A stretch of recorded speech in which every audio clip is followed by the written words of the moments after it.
क्या आप अपनी फील्ड में नंबर 1 बनना चाहते हैं? अगर हाँ, तो आज की बुक समरी आपके लिए है। सोचिए, आप अपने करियर में सालों से मेहनत कर रहे हैं, लेकिन कोई नोटिस ही नहीं कर रहा।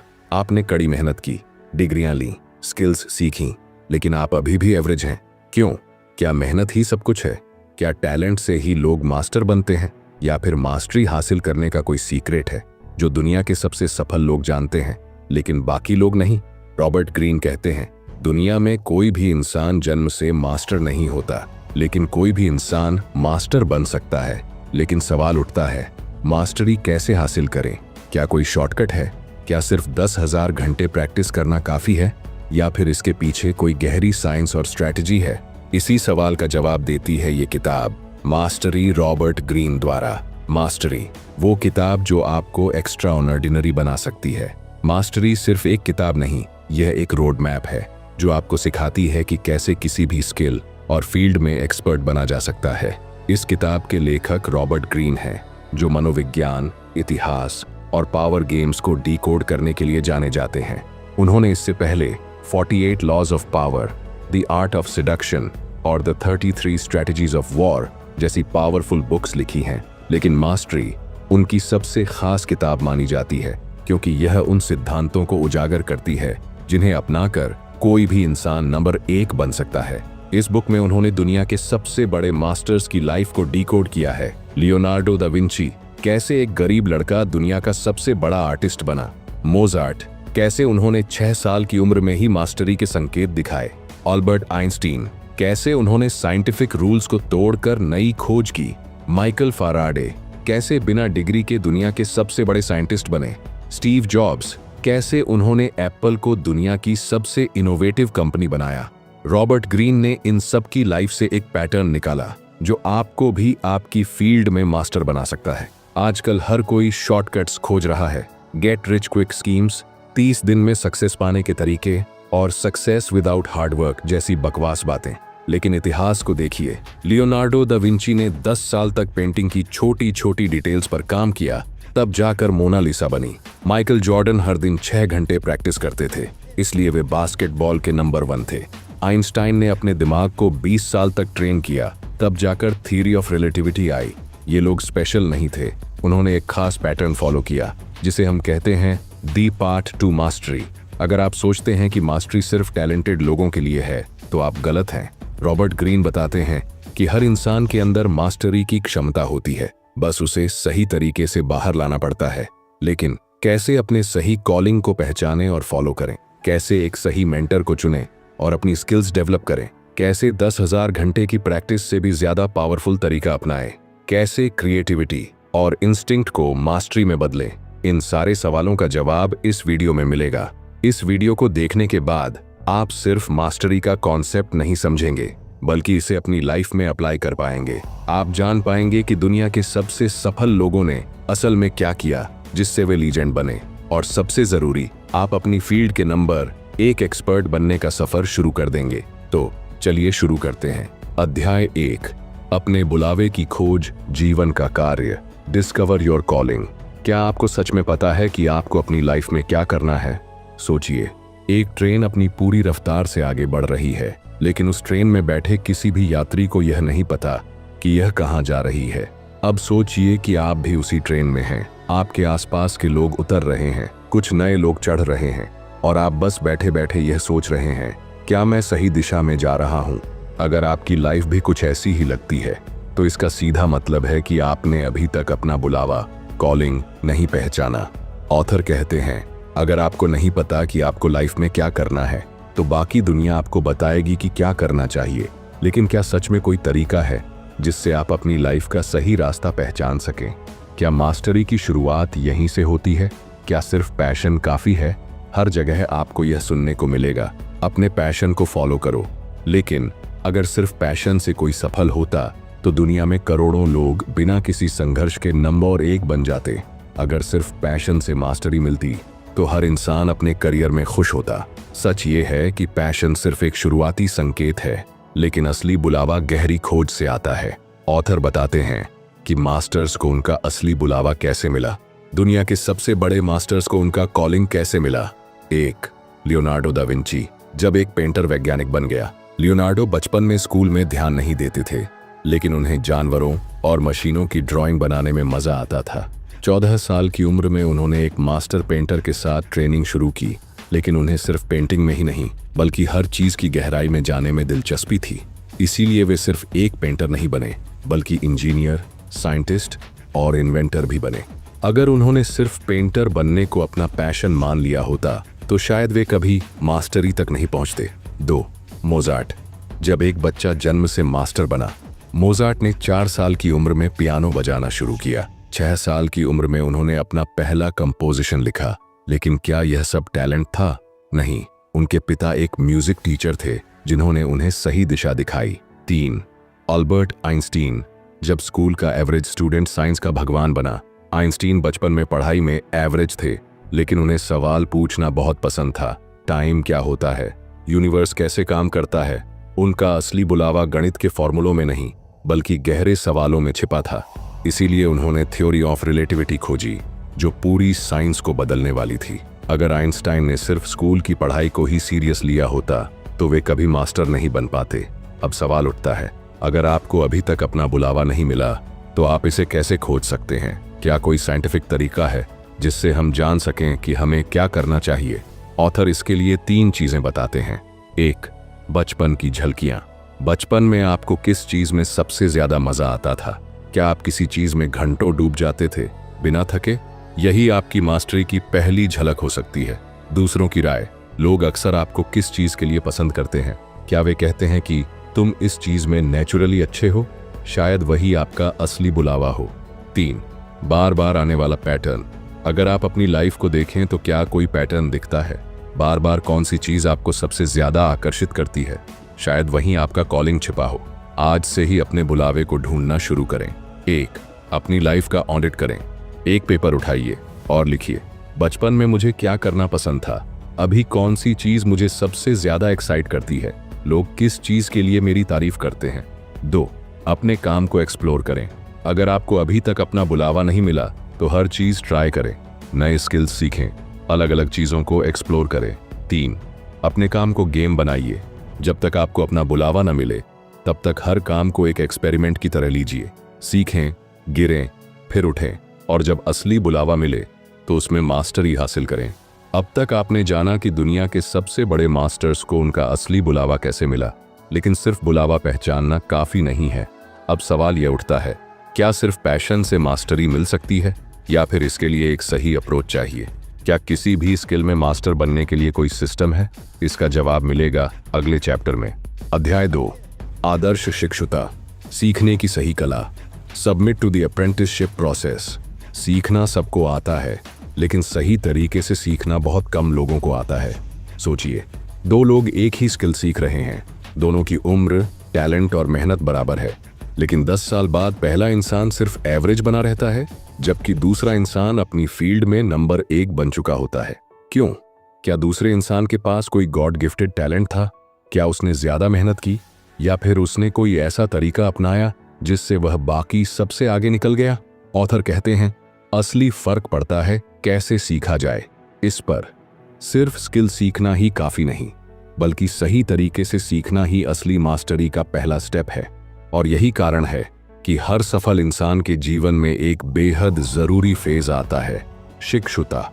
शिक्षुता, अप्रेंटिसशिप क्या है? आजकल हम सोचते हैं कि डिग्री या कोर्स करने से हम एक्सपर्ट बन जाते हैं, लेकिन अगर यही सच होता तो हर ग्रेजुएट अपनी फील्ड का मास्टर होता।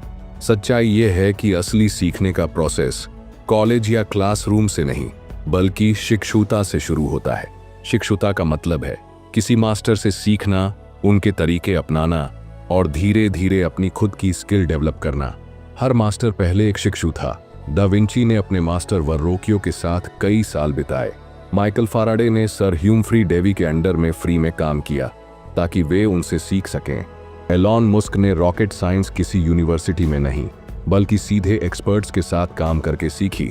शिक्षुता की 3 stage, the 3 stages of apprenticeship. Author बताते हैं कि मास्टरी तक पहुंचने के लिए शिक्षुता 3 स्टेज में होती है।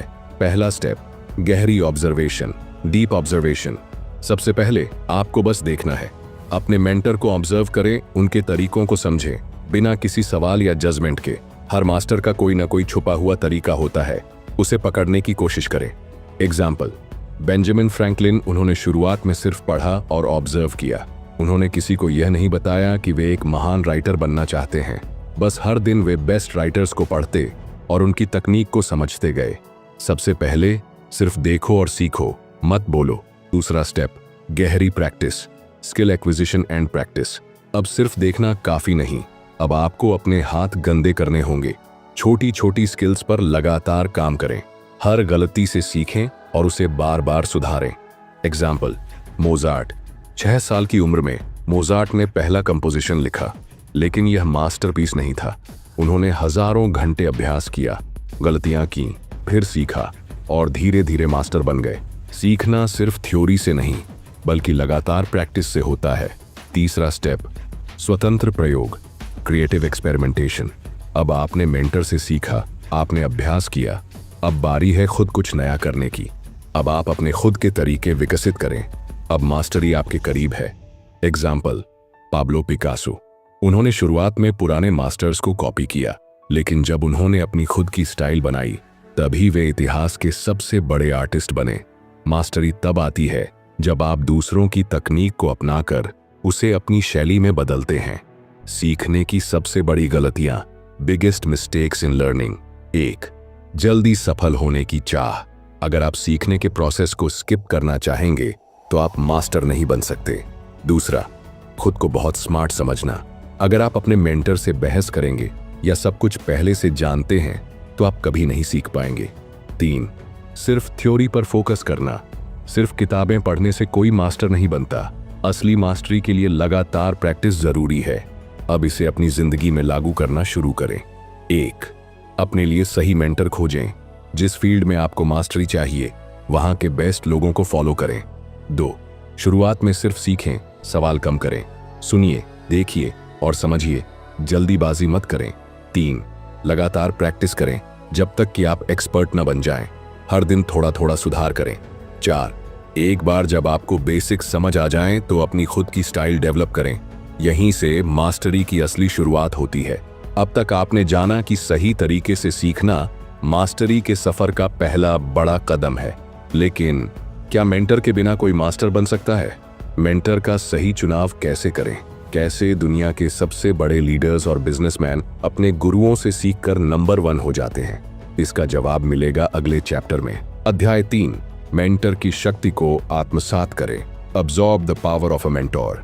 क्या मेंटर के बिना कोई मास्टर बन सकता है? सोचिए, दुनिया में जितने भी महान लीडर्स, साइंटिस्ट, आर्टिस्ट और बिजनेसमैन हुए हैं, उन सभी की सफलता के पीछे एक कॉमन फैक्टर था, एक मेंटर।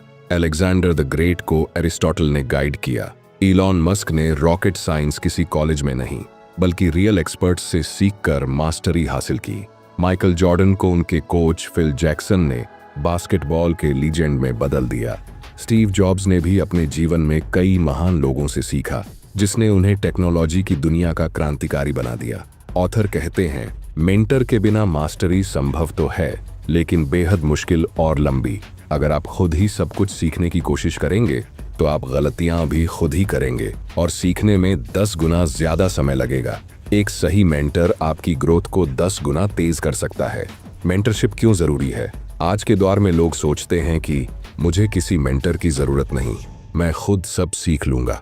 लेकिन क्या आपको पता है कि गलत सीखना न सीखने से भी ज्यादा खतरनाक होता है? मेंटर आपको गलतियों से बचाते हैं, सीधे सही रास्ते पर रखते हैं, आपको लाइफ के असली खेल के लिए तैयार करते हैं।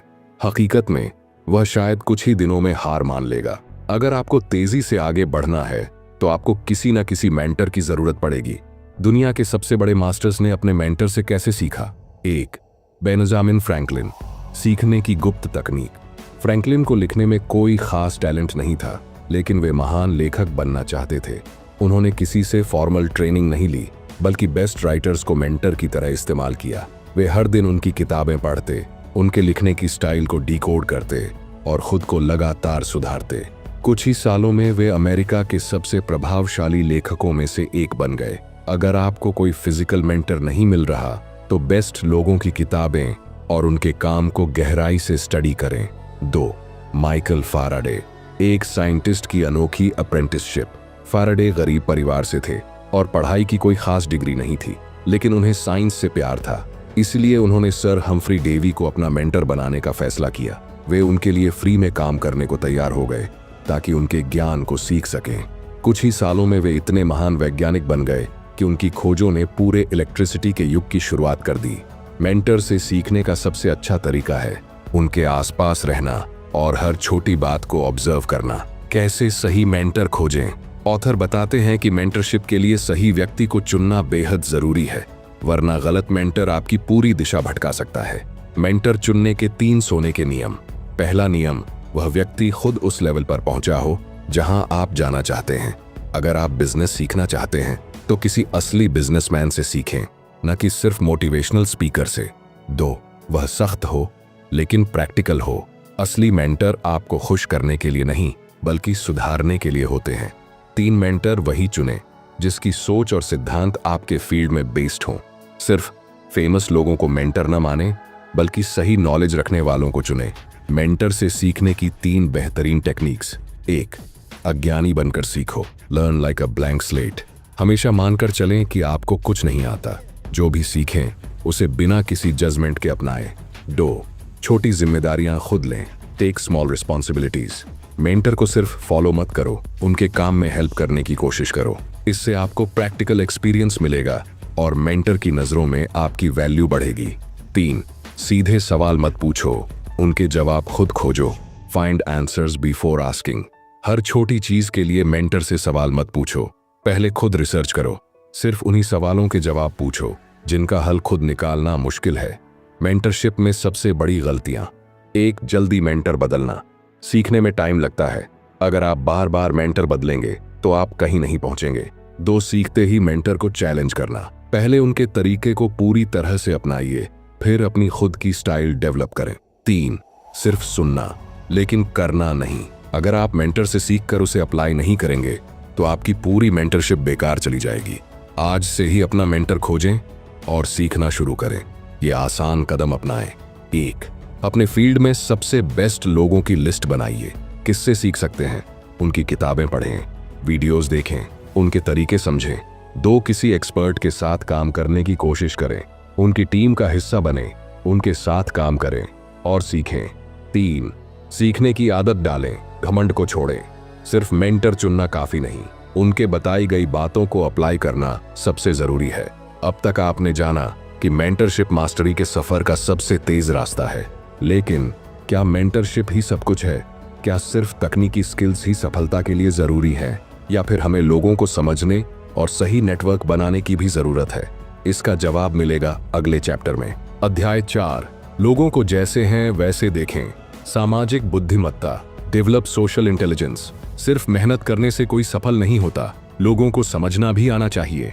सोचिए, आप एक शानदार स्किल डेवलप कर रहे हैं, आप दिन रात मेहनत कर रहे हैं, आपके पास टैलेंट भी है, आप हर चीज में बेस्ट हैं, लेकिन फिर भी लोग आपको इग्नोर कर रहे हैं। ऑफिस में आपको प्रमोशन नहीं मिल रहा, आपके आइडियाज को कोई नहीं सुन रहा, लोग आपको सीरियसली नहीं लेते। क्या ऐसा आपके साथ हुआ है? अगर हाँ, तो ये स्किल की कमी की वजह से नहीं हो रहा, बल्कि सोशल इंटेलिजेंस की कमी की वजह से हो रहा है। ऑथर कहते हैं, सिर्फ टैलेंट से सफलता नहीं मिलती, लोगों को पढ़ना और समझना भी उतना ही जरूरी है। अगर आपको यह नहीं पता कि सामने वाला इंसान क्या सोच रहा है, क्या चाहता है और क्या प्लान कर रहा है, तो आप कभी भी अपनी फील्ड में नंबर 1 नहीं बन सकते। सफलता सिर्फ इस पर नहीं निर्भर करती कि आप क्या जानते हैं, बल्कि इस पर भी कि आप लोगों से कैसा संबंध बनाते हैं। सोशल इंटेलिजेंस क्या है और यह क्यों जरूरी है? सोशल इंटेलिजेंस यानी लोगों के इरादों, भावनाओं और माइंडसेट को सही तरीके से समझने की कला।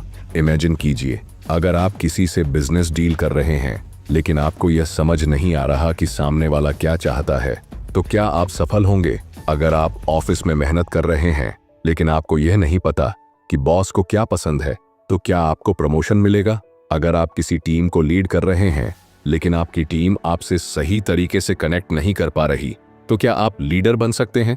सोशल इंटेलिजेंस का मतलब है सही समय पर सही लोगों से सही तरीके से डील करना। जो इंसान लोगों को समझता है वही दुनिया पर राज करता है। दुनिया के सबसे सफल लोगों ने सोशल इंटेलिजेंस का कैसे इस्तेमाल किया? 1, जूलियस सीजर, जिसने अपनी सेना को मानसिक रूप से अपने साथ बांध लिया। रोमन सम्राट जूलियस सीजर ने कभी भी अपने सैनिकों को सिर्फ आदेश नहीं दिए, वे उनकी फीलिंग्स को समझते थे, उनकी परेशानियों को सुनते थे। जब सेना मुश्किल में होती थी तो वे खुद सैनिकों के साथ खाना खाते और उनके साथ मैदान में खड़े रहते। इसलिए उनकी सेना ने उन्हें कभी धोखा नहीं दिया और वे इतिहास के सबसे बड़े लीडर्स में से एक बन गए। 2. अब्राहम लिंकन, जिसने दुश्मनों को भी दोस्त बना लिया। लिंकन को राष्ट्रपति बनने के बाद कई विरोधियों का सामना करना पड़ा, लेकिन उन्होंने विरोधियों को हटाने के बजाय उन्हें अपनी सरकार में शामिल कर लिया। उन्होंने अपनी सोशल इंटेलिजेंस से दुश्मनों को दोस्त बना दिया और अमेरिका को सबसे बड़े संकट से बाहर निकाला। जो लोग आपको नीचे गिराना चाहते हैं, कभी कभी वही आपकी सबसे बड़ी ताकत बन सकते हैं, बस आपको उन्हें समझना आना चाहिए। 3. स्टीव जॉब्स, जिसने लोगों की जरूरतों को समझा और एप्पल को दुनिया का सबसे बड़ा ब्रांड बना दिया। स्टीव जॉब्स कोडिंग एक्सपर्ट नहीं थे, लेकिन वे लोगों की सोच को समझने में एक्सपर्ट थे। उन्होंने देखा कि लोग सिर्फ फोन नहीं चाहते, बल्कि एक ऐसा डिवाइस चाहते हैं जो उनकी लाइफस्टाइल का हिस्सा बने। उन्होंने आईफोन को एक इमोशनल ब्रांड बना दिया और लोग उससे कनेक्ट हो गए। सिर्फ प्रोडक्ट मत बनाइए, लोगों की भावनाओं को समझिए। सफलता आपके पास खुद आ जाएगी। कैसे पहचानें कि कौन दोस्त है और कौन दुश्मन? सोशल इंटेलिजेंस सिर्फ लोगों को समझने तक सीमित नहीं है, बल्कि यह भी जानना जरूरी है कि कौन आपके पक्ष में है और कौन आपके खिलाफ। 3 संकेत जो बताते हैं कि कोई इंसान आपके खिलाफ है। एक तो सामने वाला आपकी तारीफ बहुत ज्यादा कर रहा है, लेकिन उसके एक्शंस कुछ और कहते हैं। दूसरा तो अगर कोई सिर्फ मीठी मीठी बातें करता है, लेकिन जब मदद की जरूरत होती है तब गायब हो जाता है, तो वह आपका असली सपोर्टर नहीं है। 2. कोई आपकी हर गलती पर बहुत ज्यादा ध्यान दे रहा है, लेकिन आपकी अच्छी चीजों को नजरअंदाज कर रहा है। ऐसे लोग धीरे धीरे आपका कॉन्फिडेंस तोड़ते हैं और आपको कमजोर करते हैं। 3. कोई आपके सामने एक और बात करता है, लेकिन पीछे आपकी बुराई करता है। अगर आपको ऐसा इंसान दिखे तो उससे तुरंत दूरी बना लें। ऑथर कहते हैं, सफलता का एक बड़ा हिस्सा यह जानना है कि किन लोगों को अपनी टीम में रखना है और किन्हें दूर करना है। सोशल इंटेलिजेंस को कैसे डेवलप करें? 1. ज्यादा सुनिए, कम बोलिए। लोगों को ध्यान से सुनना सीखें, तभी आप उनके इरादों को समझ पाएंगे। 2. इमोशनल सिग्नल्स को पहचानिए। लोग क्या कह रहे हैं उससे ज्यादा यह देखें कि वे कैसे कह रहे हैं। उनके हाव भाव, आवाज का टोन और एक्सप्रेशंस पर ध्यान दें। 3. हर किसी को दोस्त मानने की गलती मत करें। हर इंसान आपके अच्छे के लिए नहीं होता। सही लोगों को पहचानना सीखें। 4. सही नेटवर्क बनाइए। सिर्फ स्किल्स डेवलप करना काफी नहीं, उन लोगों के साथ रहें जो आपको आगे बढ़ने में मदद कर सकते हैं। अब तक आपने जाना कि सोशल इंटेलिजेंस कैसे आपकी मास्टरी और सफलता को कई गुना बढ़ा सकता है, लेकिन क्या सिर्फ मेंटरशिप और सोशल इंटेलिजेंस से मास्टरी मिल सकती है? क्या क्रिएटिविटी और इनोवेशन के बिना कोई भी इंसान मास्टर बन सकता है? क्या कोई ऐसा तरीका है जिससे आप अपनी क्रिएटिव सोच को और तेज कर सकते हैं? इसका जवाब मिलेगा अगले चैप्टर में। अध्याय 5, आयामी मन को जागृत करें, रचनात्मक क्रियाशील बने। Unleash creative energy through mastery. सिर्फ मेहनत करने से कोई मास्टर नहीं बनता, मास्टरी के लिए क्रिएटिविटी भी जरूरी है। सोचिए, 2 लोग हैं, दोनों एक ही फील्ड में हैं, दोनों ने समान समय तक ट्रेनिंग ली है, दोनों को अपने काम की पूरी नॉलेज है, लेकिन 10 साल बाद पहला इंसान सिर्फ एक अच्छा प्रोफेशनल बनकर रह जाता है, जबकि दूसरा इतिहास में अपना नाम दर्ज करवा लेता है। क्यों? क्योंकि दूसरा इंसान सिर्फ स्किल्स सीखने में नहीं, बल्कि उन्हें नई दिशा देने में भी माहिर था। ऑथर कहते हैं, मास्टरी तब आती है जब आप सिर्फ सीखते नहीं, बल्कि चीजों को नया रूप देना भी सीख जाते हैं। क्रिएटिविटी का मतलब सिर्फ नई चीजें बनाना नहीं, बल्कि पुरानी चीजों को नए तरीके से देखना है। क्या क्रिएटिविटी जन्मजात होती है? हम अक्सर सोचते हैं कि क्रिएटिव लोग खास होते हैं, या फिर क्रिएटिविटी एक टैलेंट है जो सभी को नहीं मिलता। लेकिन क्या मोजार्ट जन्म से ही संगीत बनाना जानते थे? क्या डा विंसी के पास कोई दिव्य शक्ति थी जिससे वे इतनी अद्भुत पेंटिंग्स बना पाते थे? क्या आइंस्टाइन के पास कोई मैजिक था जिससे उन्होंने थियरी ऑफ रिलेटिविटी खोजी? नहीं, ये सभी लोग क्रिएटिविटी में मास्टर बने क्योंकि उन्होंने इसे डेवलप किया। ऑथर बताते हैं कि क्रिएटिविटी कोई जादू नहीं, बल्कि एक साइंटिफिक प्रोसेस है जिसे कोई भी सीख सकता है। कैसे दुनिया के सबसे बड़े मास्टर्स ने अपनी क्रिएटिविटी से इतिहास रचा।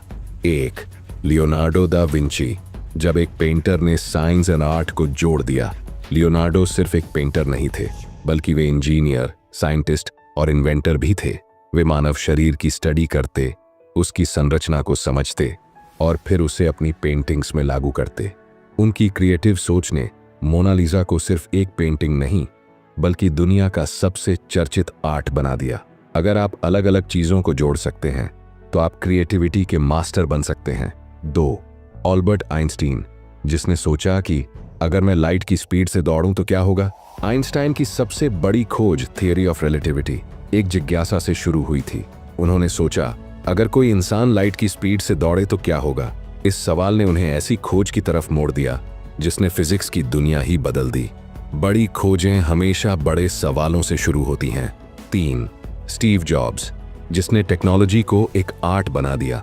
स्टीव जॉब्स ने देखा कि लोग सिर्फ कंप्यूटर नहीं, बल्कि एक ऐसा डिवाइस चाहते हैं जो उनकी लाइफस्टाइल का हिस्सा बने। उन्होंने डिजाइन, यूजर एक्सपीरियंस और इमोशंस को टेक्नोलॉजी से जोड़ा और आईफोन दुनिया में छा गया। क्रिएटिविटी का असली मतलब है लोगों की जरूरतों को समझकर उन्हें एक नया रूप देना। कैसे अपनी क्रिएटिविटी बढ़ाएं? ऑथर बताते हैं कि क्रिएटिविटी डेवलप करने के लिए आपको अपनी सोच के दायरे से बाहर जाना होगा। क्रिएटिविटी बढ़ाने के 3 सबसे जरूरी तरीके। 1. अलग अलग चीजों को जोड़ने की आदत डालें। सिर्फ अपनी फील्ड में ही मत सोचिए, बल्कि दूसरी फील्ड से भी सीखिए। डा विंची ने साइंस और आर्ट को मिलाया, आइंस्टाइन ने इमेजिनेशन और फिजिक्स को जोड़ा। 2. हर चीज पर सवाल उठाइए। आइंस्टीन की थ्योरी एक सवाल से शुरू हुई, अगर मैं लाइट की स्पीड से दौड़ूं तो क्या होगा। हर चीज को एक अलग नजरिए से देखिए, यही क्रिएटिविटी का असली राज है। 3. अपने दिमाग को एक्सपेरिमेंट करने दें। सिर्फ थ्योरी मत सीखिए, खुद एक्सपेरिमेंट कीजिए, नए तरीके खोजिए, गलतियां कीजिए और अपने अनुभव से सीखिए। अगर आप हर चीज को अलग नजरिए से देखना सीख जाएं, तो आप किसी भी फील्ड में क्रिएटिविटी के मास्टर बन सकते हैं। आज से ही क्रिएटिव बनना शुरू कीजिए और ये आसान कदम अपनाइए। 1. खुद से रोज 5 सवाल पूछिए। हर दिन किसी भी टॉपिक पर 5 नए सवाल सोचिए जो पहले किसी ने नहीं पूछे। 2 नए फील्ड्स एक्सप्लोर कीजिए। सिर्फ अपनी इंडस्ट्री तक सीमित मत रहिए, अलग अलग फील्ड्स से सीखिए। 3 गलतियों से डरिए मत, एक्सपेरिमेंट करते रहिए। हर असफलता आपको मास्टरी के और करीब ले जाती है। अब तक आपने जाना कि क्रिएटिविटी सिर्फ टैलेंट नहीं, बल्कि सीखी जा सकने वाली एक स्किल है। लेकिन क्या सिर्फ क्रिएटिविटी और सोशल इंटेलिजेंस से मास्टरी मिल सकती है? क्या सफलता के लिए सिर्फ दिमाग तेज होना जरूरी है, या कुछ और भी चाहिए? क्या कोई ऐसा तरीका है जिससे हम अपने इंस्टिंक्ट्स और लॉजिक दोनों को जोड़ सकें? इसका जवाब मिलेगा अगले चैप्टर में। अध्याय 6, सहज और तार्किक को मिलाएं, मास्टरी हासिल करें। Combine instinct and logic to achieve mastery. क्या सिर्फ लॉजिक से ही सफलता मिलती है, या फिर गट फीलिंग भी मायने रखती है? सोचिए, आप 2 रास्तों के बीच खड़े हैं। पहला रास्ता तार्किक, लॉजिकल है, जहां सब कुछ गणना और डेटा पर आधारित है। दूसरा रास्ता सहज, इंस्टिंक्टिव है, जहां आपको अपने अनुभवों और गट फीलिंग पर भरोसा करना होगा। अब सवाल यह उठता है, आप किसे चुनेंगे? क्या एक मास्टर बनने के लिए सिर्फ लॉजिक काफी है, या फिर सहज बुद्धि, इंट्यूशन भी एक महत्वपूर्ण भूमिका निभाती है? ऑथर कहते हैं, सिर्फ लॉजिक या सिर्फ इंस्टिंक्ट से कोई मास्टर नहीं बनता, दोनों को जोड़ना ही असली मास्टरी है। इंस्टिंक्ट आपको संभावनाएं दिखाता है और लॉजिक आपको सही दिशा में ले जाता है। सिर्फ तार्किक सोच, लॉजिकल थिंकिंग से क्या दिक्कत है? आजकल हर कोई डेटा, एनालिसिस और गणना पर भरोसा करता है। हर फैसला तर्क और तथ्यों के आधार पर लिया जाता है। लेकिन अगर सिर्फ गणनाएं ही सफलता तय करती तो हर गणितज्ञ अरबपति होता। अगर सिर्फ डेटा ही सही होता तो हर बिजनेसमैन सफल होता। कई बार सबसे बड़े इनोवेशन और सफलता की कहानियां सिर्फ लॉजिक से नहीं, बल्कि सहज ज्ञान, गट फीलिंग से भी आती हैं। इंस्टिंक्ट बिना लॉजिक अधूरा है और लॉजिक बिना इंस्टिंक्ट कमजोर। कैसे दुनिया के सबसे बड़े मास्टर्स ने इंस्टिंक्ट और लॉजिक को जोड़ा? 1. Albert Einstein. जब गणित से आगे सोचने की जरूरत थी, आइंस्टाइन का दिमाग गणितीय समीकरणों में गहरा था, लेकिन उन्होंने कहा, मेरी सबसे बड़ी खोजें हमेशा मेरे इंस्टिंक्ट से आई हैं। गणनाओं ने सिर्फ उन्हें साबित किया है। उनकी रिलेटिविटी की थ्योरी की शुरुआत एक लॉजिकल कैलकुलेशन से नहीं, बल्कि एक सवाल से हुई, अगर मैं लाइट की स्पीड से दौड़ूं तो क्या होगा? सबसे बड़ी खोजें पहले इंस्टिंक्ट से आती हैं, फिर उन्हें लॉजिक साबित करता है। 2. स्टीव जॉब्स, जिसने गट फीलिंग से टेक्नोलॉजी में क्रांति ला दी। एप्पल के शुरुआती दिनों में जब मार्केट रिसर्च से कहा गया कि टच स्क्रीन फोन नहीं चलेगा, तब स्टीव जॉब्स ने इंस्टिंक्ट पर भरोसा किया। उन्होंने देखा कि लोग एक ऐसी डिवाइस चाहते हैं जो सिर्फ एक फोन नहीं बल्कि उनकी जिंदगी का हिस्सा बने।